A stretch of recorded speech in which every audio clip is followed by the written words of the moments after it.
both from Kung Fu culture, and I kind of like the idea of having our slogan being that one famous quote from Mao Zedong about the always trying to uh, like build up your mind, strengthen your mind, and build up your body as well. I think I'll try to memorize it. I'll say it better in the future, but this is the whole idea of this channel too, where it's like you definitely want to be learning about different things because Kung Fu has so many aspects to it, and they're all really interesting because this Chinese history is thousands of years old. So, uh, like, there's so many things that are intertwined, especially those of you who like the old kung fu movies, where you'll see the idea of using acupuncture as a way to attack an opponent and also as a way to heal an opponent.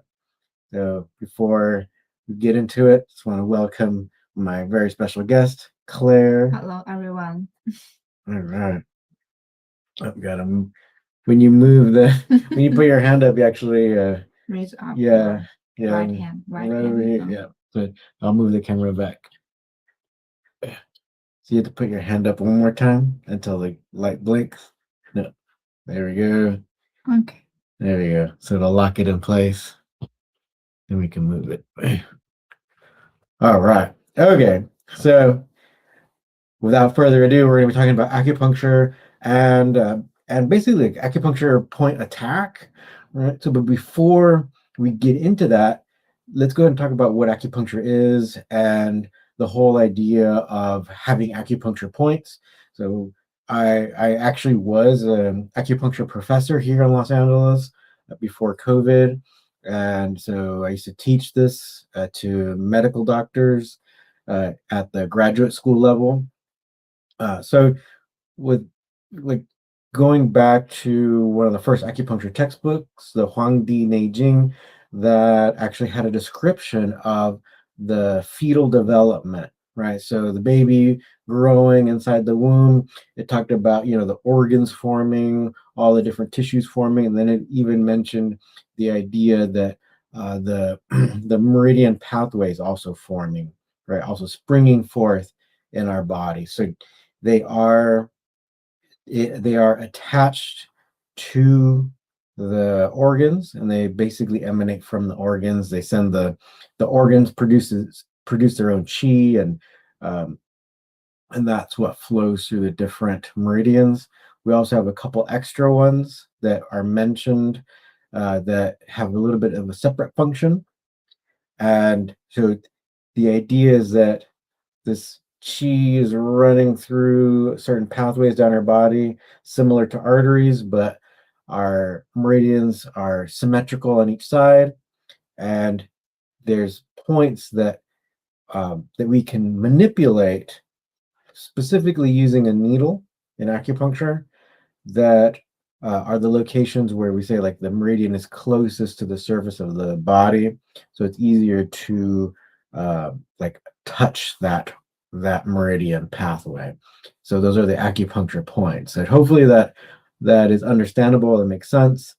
So then over the years, we have stories where people are using the idea of touching these points or attacking these points to hurt their enemy.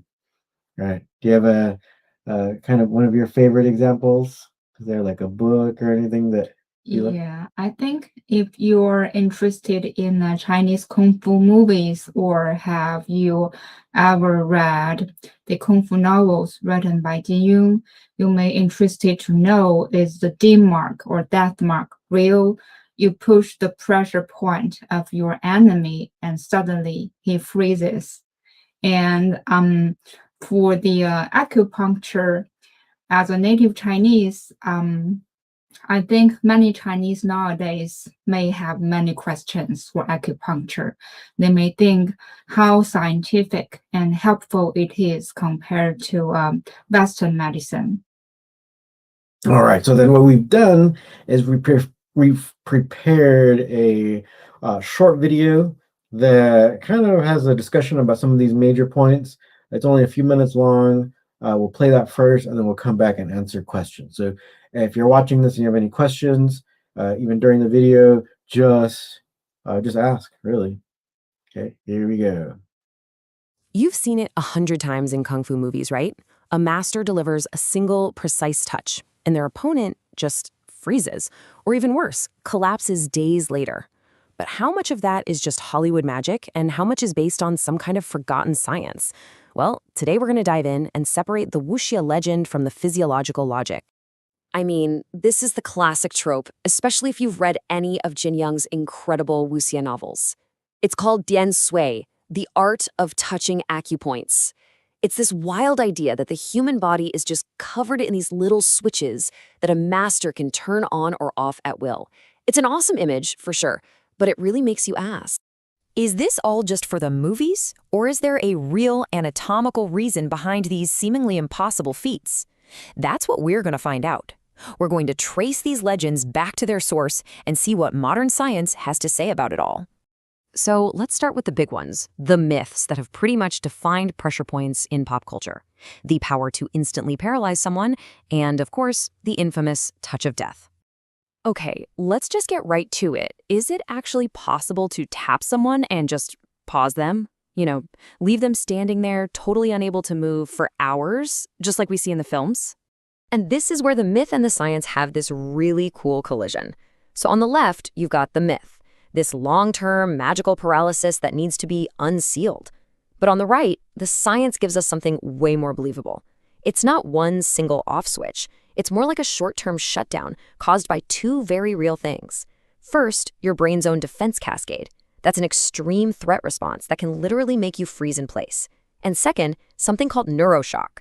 If you get a solid strike to a major nerve trunk, like the one in your leg, it can cause immediate motor dysfunction. Your limb just stops working. So it's not magic, it's neurology. All right, now for the most sensational claim of all, dim mak, the death touch. You know the story. A master strikes a secret point and days or even weeks later, the victim just drops dead. Is there anything to this at all? Okay, here's the bottom line. That whole mystical delayed death thing, there is zero scientific evidence for it. None. But, and this is a big but, the idea didn't come from nowhere. It's actually based on a very real understanding of human anatomy. A heavy blow, we're not talking a light energy touch, but a real strike to a vulnerable spot like the carotid sinus in your neck, yeah, that can cause a massive drop in blood pressure. A hard strike to the temple or the solar plexus can absolutely be lethal. These aren't mystical energy transfers. They are just brutal, devastating examples of blunt force trauma to critical areas of the body. But here's the most fascinating twist in this whole story. These points, these su, they weren't originally mapped out for fighting. For thousands of years, their primary purpose was the complete opposite, healing. And that shift from combat to care, it changes everything. To get this, we have to go back in time, like over 2,000 years, to the foundational text of all Chinese medicine.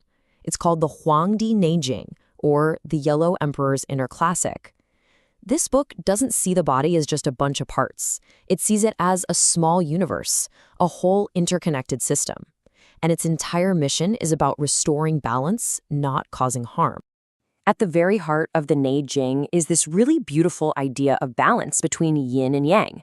Just think of it as the constant dance between stability and activity, or cool and warm. From this viewpoint, being healthy is just being in a state of balance. And being sick, that just means you're out of balance. So a doctor's job isn't to attack a disease, it's to act as a guide to help your body find its own way back to equilibrium. Okay, that's a really nice philosophy, but you've got to be wondering, does this ancient healing code actually hold up to modern science? Let's take a look at the evidence. The answer is a resounding yes. Take point GV26, right here on your philtrum, that little groove above your lip. For centuries, it's been used as an emergency revival point. And guess what? Modern studies confirm it. It's used to resuscitate animals and has even been shown to help bring human coma patients back to consciousness. Or think about PC6 on the wrist. It's now globally recognized as a powerful way to stop nausea. This isn't just folklore, people. This is repeatable clinical science.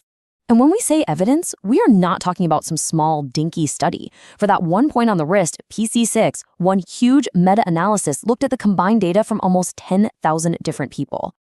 And this chart just lays it out perfectly. Look at the high efficacy for stimulating that PC6 point. It's right on par with standard anti-nausea drugs. Now compare that to the sham treatment, which did next to nothing. The big takeaway here is that stimulating this one point was found to be just as effective as powerful medications, but with fewer side effects. This is ancient wisdom meeting modern evidence head on. All right, so hopefully you enjoyed that video. I thought it was a pretty cool like compilation about different like different aspects plus the research. And of course, those are just a few examples. But do you have any questions? Yeah, I have some. The first question I wanted to ask is, in martial arts combat or in self-defense, are there any acupoints you can strike to make the other one stumble? Yes, that's a very good question. And let's go ahead and start with the foundational thing. And then we actually have a really good recent example. So main thing is we were talking about acupuncture points for healing, right? So you have the point, and it's all mapped out. You have the location. Say for healing, you put a needle to touch the point, and then to help regulate the chi there. So then, why, like, since you're acting upon the point, how can it be both good and bad, right? So first things first, yes, it can be both good and bad. Why? Because each acupuncture point, I like the way one of my professors used to put it, because each acupuncture point is a neutral receiver.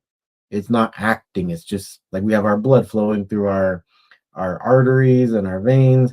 It's not doing anything but its normal job, right? It's just flowing, right? So then by putting a needle, you can help regulate the function, right? We say like in acupuncture, we say like you can boost or you can drain, right? So that's us acting on it, right? So they are neutral. They do what they react according to the way someone else or an outside force can manipulate them. So that is why it can be used to like heal people, but it can also be used to harm people. So I don't believe that it's as elaborate as like some of the kung fu stories, right? But like as you saw in the video, yeah, you have the main point they mentioned here has been used to help revive people in comas. This is like you'll also see that in the old movies, but yeah, it has research showing that. But you can also think of it as, say, like if you're grappling or whatever, and they say you're doing jujitsu and you're trying to choke someone and they keep their chin tucked, right? It's really easy to just put a little bit of pressure here and then pull them up because it hurts, right? It starts to hurt, and they'll move their head for you, right? And then I want to give another really amazing example. So we have recently in December, one championship had a kickboxing match. It was between that superstar Tawan Chai versus a Chinese fighter. So I thought it was a good example because since acupuncture is Chinese, right? So we're just keeping it in the Chinese vein, right? So Tawan Chai fought the fighter from China, Liu Mengyang. So this happened in December, and Liu was just throwing low leg kicks, and he ended up kicking the inner knee. Right? So basically, let's see if I can bring my. I should have worn shorts. I should have been my underwear so yeah. So there's an acupuncture point called spleen 9 just below the knee, and so it is not the knee. And so then Liu didn't kick the knee; he actually kicked below it, and it was right at this one acupuncture point where underneath that point in our body we do have some nerves coming out because the sciatic nerve is branching out. So even pressing it on yourself or your friends, right? If you can find it, it's usually a very painful point, right? So Liu kicked right in that area, and it just broke Tawan Chai's bones. So he won by TKO because Tawan Chai just couldn't walk anymore. He just sat right down. And this was actually in the first round, which was pretty amazing, finishing Muay Thai superstar so quickly. So yes, there's kind of like there could be like like when you look at the anatomy underneath the acupuncture point, you can see some points in particular that might be used commonly for attacks, right? So like the due meridian one that they mentioned, also the spleen 9 that I just mentioned, and some other points. You you you can have more of a devastating effect by attacking at some of these spots. But say other points, say like on our forearms, or a lot of the ones here, you're not going to get the same bang for your buck, right? If you're touching, or even like a lot of the points on our torso and stuff, um, it's not going to be exactly the same. So did that answer your question? Yes. Okay. And you just mentioned that by tapping on the pressure points, you can both hurt people or heal people. And my second question is there a difference between the pressure points in martial arts and the ones in acupuncture? No, they're exactly the same. So there's sometimes where people will say uh say nowadays in medical practice they'll talk about the like trigger points and stuff. So you might have a sore muscle, or you might have an injury somewhere where you'll feel like tension, or the muscle fibers will get tight and that are not on an official meridian, or there's no official acupuncture point there. But even the Huangdi Neijing book addresses this. So this book was written, I believe, as part of my PhD research. I researched a lot of this. I believe that it's older than 2,000 years, but kind of just the general consensus is that it's at least 2,000 years old, most likely more, closer to 3,000 years old. But so this ancient medical textbook um, talks about that. Where, oops, let me move there we go. So the textbook explains that, so say like if you have an injury, you have a patient at that time, and it seems as though you should put the acupuncture needle at a different location that's not on the meridian. That's totally fine, because at that time, at that point in time, that other location is the acupuncture point. So nowadays in acupuncture, those points are often called ashi points. So a point that isn't on the meridian map, on the acupuncture map, but is still useful at that point in time to treat a patient, say for any kind of condition where, quite often you'll think of it as like injury points or something like that. So yeah, they are the same, even if it's not an official point at that time, right? Hopefully that answered your question. You can always answer my question. Mhm. But I still have another one. Yeah, for athletes or for general people, if they have injuries, do you have any good advice for them? Because you are the former Sanda champion, and you also are a very experienced acupuncturist. And what would you advise them to do? To take acupuncture or painkillers, or just take a surgery? Because I have a personal question. I injured my knee in a catch wrestling class. It was a funny story. I tried to take down my partner, but instead I injured myself. And after that, I went to your clinic, right? You did acupuncture on my knee several times. During that half a year, I barely felt there was injury on my knee. And then I moved back to China, which made me think, oh, it would be better if I keep taking acupuncture. And then I made an appointment with a leading doctor in that hospital. But after her treatment, my knee was swollen for like half a month, and it has bruises on it.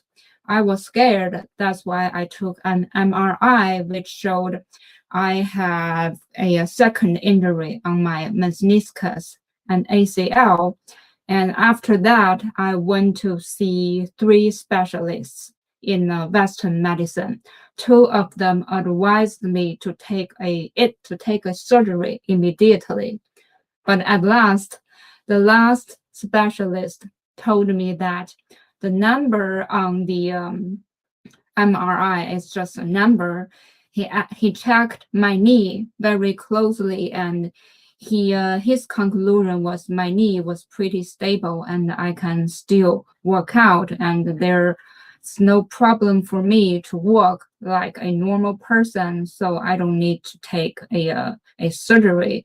But it's hard to find a very good acupuncturist to to heal my knee continuously. So what's your advice for people who have injuries?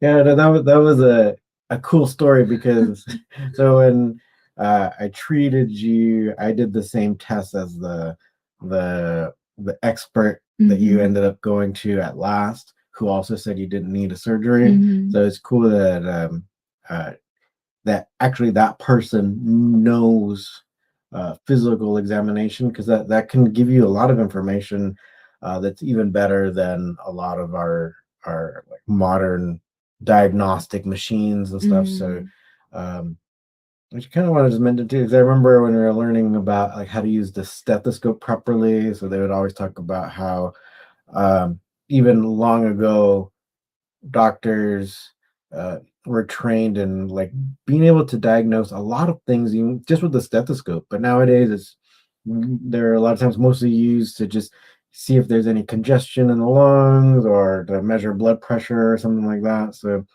a lot of great physical exam stuff is kind of lost because of these machines. So I'm sure the doctors that you saw that were like get a surgery, they were just basing it off the report and some of the images. But no wonder that other doctor is a real expert, because he tries to get a complete picture. Yes, exactly. The first two specialists I saw didn't give a close examination on my knee. They just look at the result of my MRI and they advised me to take a surgery immediately. Yeah. So you didn't need to, but you actually even go into your first question where it's like you went back to China, you got acupuncture, and all of a sudden you had a lot of pain, a lot of inflammation. So the acupuncture has the beginning of the word, right? It's acu, so you want to try to be as accurate as possible. It doesn't mean like you'll never have any incidents, but it's quite often, even though the needle is quite painless, sometimes maybe it can nick like a little capillary or some little blood vessel in the area. Maybe that's what happened. So then all of a sudden you got more fluid in that area that shouldn't be there, and the knee itself tends to not have the best blood circulation. So that's probably the main reason why it got swollen and inflamed. So, but ultimately, I'm glad that you're feeling better, and also that the the expert also agreed with me. Right? That's the only thing that matters. Right? Yeah, I'm pretty happy. It's a fact that my knee is injured, but I'm happy with that. I can still work out regularly, and I can take cardio.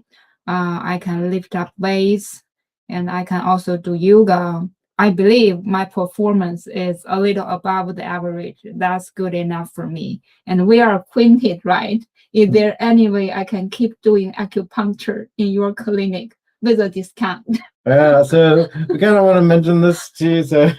So in my clinic, we joined ClassPass. So that's an app that people can use. I think it started off for people who want to take classes at gyms, but then they expanded to wellness. So I decided to try to make it easy for people to join ClassPass.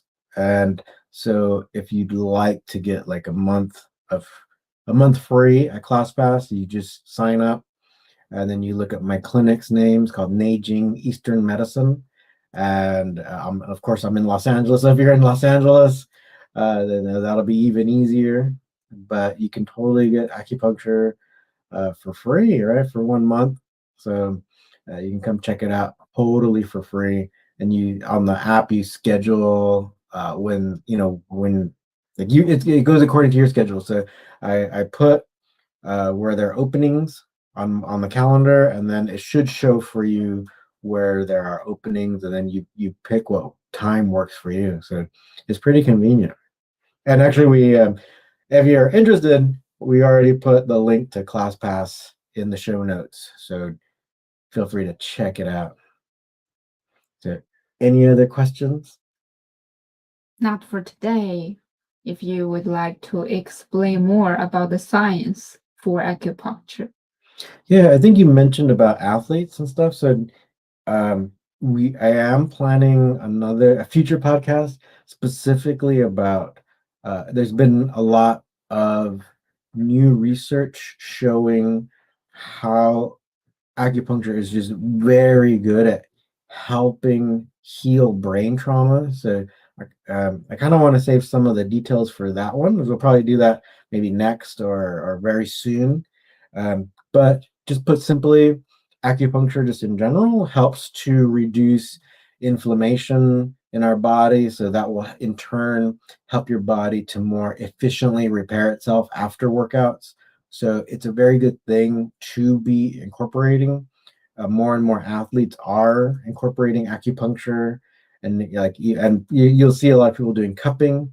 Actually, one thing I would like to mention is you'll see some people posting online saying like, "Oh, cupping doesn't cure anything," and it's just a rip off or whatever. But say like an acupuncture and Eastern medicine, it's never like no one's ever claimed for it to cure anything. It's like a supplemental thing that helps to like stretch out your muscles and stuff, and so that's why you will see athletes using it, especially say like a lot of the Olympic athletes, because they're heavily drug tested, so they want to be using things that like will not like have them test positive for anything that is also effective. So no, like in that way, I agree that it's not curing anything, but it is helping augment the effect of the acupuncture. So in acupuncture, the needles are the most important, of course, but cupping is not bad. And it's actually, I think it feels great, right? It's Mhm.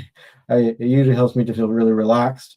And what that means, so being relaxed is very important to healing. So I think people who like think they're very scientific minded, they do not understand the holistic aspect of how a body heals. So the more stressed out you are, the less. So you put simply, the more stressed out you are, the more you're in fight or flight, the less your body's healing, the less energy your body can use to heal itself.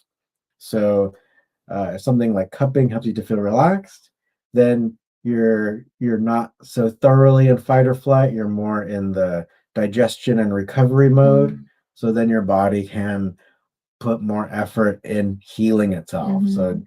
that's why I'm always kind of sad when someone claims to be so science minded, and then Mhm. they might know about a lot of research, but they don't know how it works. And that's so sometimes that's the difference between a say someone who just like looks at some of the science information and a clinician. So someone who actually heals people, right? Who actually puts the science into practice, because Mhm. that is also another bridge that Mhm. some people get stuck at, right? You see Yeah. you can't, because there's a whole forest of Mhm. information, and how are you going to use that to help someone, Mhm. right? So uh, that's one thing that thank you for letting me get off my chest. It just popped in my mind, because like Yeah. when I see that, it's just like I think you don't and it's obviously it's I've always seen people post it, and the people who are posting it, they're not doctors, and um they're definitely not clinicians and stuff. So um it's sad. Yeah, I agree with you. I want to talk about my own experience because I'm a researcher. I sit to work. I basically my work is looking at my laptop all day. I sit for several hours a day, which gives me back pain. And I think many people may have this problem like neck pain, or there's something wrong with your spine or waist pain. I think acupuncture is really helpful for chronic disease, like for my waist pain. if I turn to Western medicine, there are only two ways, I think. Painkillers, or if when it's very severe enough, there's only surgery waiting there for me. But if you have if the neck pain or back pain or waist pain trouble you every day and it's not enough to take a surgery, maybe you want to think about how acupuncture could help you. Yeah. And then take that information and fight. Go out of that. Now, well, hopefully this conversation help you understand like how like the whole myth or you'll see how it's used or gets taken and put into kung fu stories, but it does come from like a real place, from real experience, real practice, like real medical practice, that's been around for thousands of years. So, and still, right, there's modern research, and say like even they mentioned the point on the wrist that now for cruises they sell wristbands that can stimulate that acupuncture point, so people can enjoy the cruise and not be throwing up off the edge of off the end of or the side of the boat. And so yeah, no, there's definitely a lot there. And yeah, hopefully if you're interested, we'll be talking about it again with regards to the research for acupuncture and brain trauma. So stay tuned for that. All right, so I think we'll go ahead and end it here. So thank you very much for listening and watching. So like the quote, I gotta memorize that quote, right? So just like a string is a edify your brain or edify the mind and make fierce the body. So see you next time.